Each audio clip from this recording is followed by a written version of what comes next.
datang bos, Toyota Harrier Premium 2.0 auto tahun 2014. Kereta masih cantik lagi. Condition semua okey, tak ada masalah. Kereta ni hanya boleh loan kredit dan loan kedai sahaja. Kalau nak beli cash pun boleh. Kalau berminat boleh datang kedai, tengok kereta, boleh test drive. Kereta ni accident free, boleh jalan jauh, tak ada masalah. Jom kita tengok bahagian dalam. Kereta ni ada sunroof.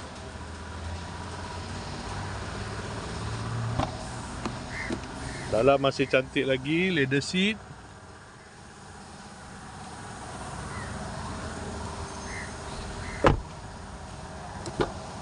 Kereta ni guna push start button. Aircon semua okey lagi, aircon sejuk.